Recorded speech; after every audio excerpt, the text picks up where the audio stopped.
कभी 4 साल तक बिना सांसद के रहने के कारण चर्चा में रही पूर्णिया लोकसभा सीट 2024 के लोकसभा चुनाव में भी सुर्खियां बटोर रही है और इसके सबसे बड़े कारण है पूर्णिया से 3 बार सांसद रहे राजेश रंजन उर्फ पप्पू यादव। पूर्णिया से महागठबंधन से टिकट की चाह में पप्पू यादव ने कांग्रेस तो ज्वाइन कर ली, लेकिन उनके साथ खेला हो गया।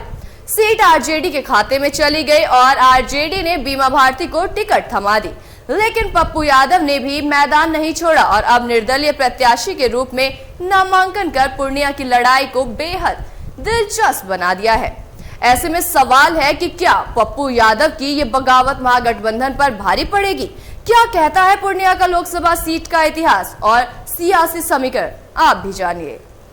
पूर्णिया से 3 बार सांसद रहे पप्पू यादव के नामांकन के बाद पूर्णिया लोकसभा सीट अब एक हॉट सीट बन चुकी है।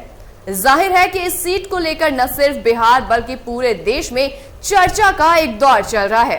सियासी पंडित पूर्णिया में हार जीत के समीकरणों पर मंथन करने लगे हैं।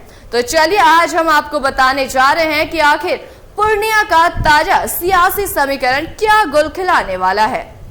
पूर्णिया लोकसभा सीट कई राष्ट्रीय स्तर के नेताओं की कर्म भूमि रही है। स्वतंत्रता सेनानी फणी गोपाल सेन गुप्ता, स्वतंत्रता सेनानी और संविधान सभा के सदस्य मोहम्मद ताहिर के साथ साथ इस लोकसभा सीट का प्रतिनिधित्व सीमांचल के कद्दावर नेता मोहम्मद तस्लीमुद्दीन और बाहुबली पप्पू यादव ने भी किया है।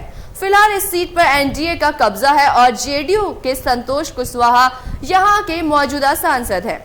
वैसे तो बिहार की अधिकांश सीटों पर इस बार एनडीए और महागठबंधन के बीच सीधी लड़ाई है, लेकिन पूर्णिया की तस्वीर थोड़ी सी जुदा है।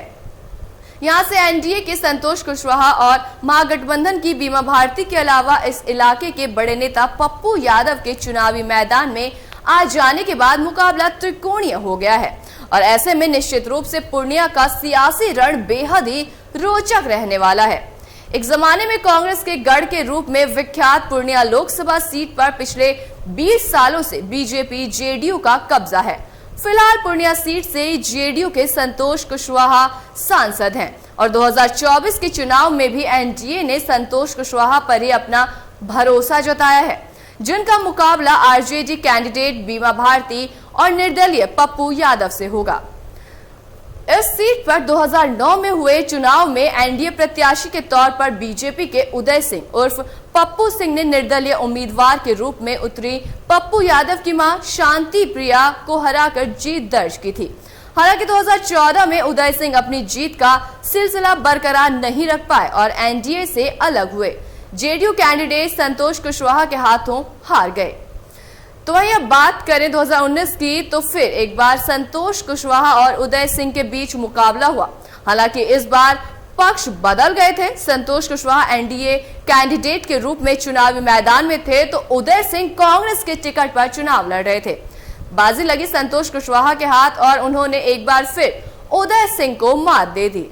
बिहार के सबसे पुराने जिलों में से एक पूर्णिया 1770 में ब्रिटिश राज के दौरान ही जिला बन गया था।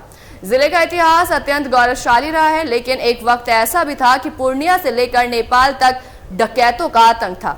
हालांकि अब पूर्णिया बिहार में एक बड़े शहर के रूप में उभर रहा है।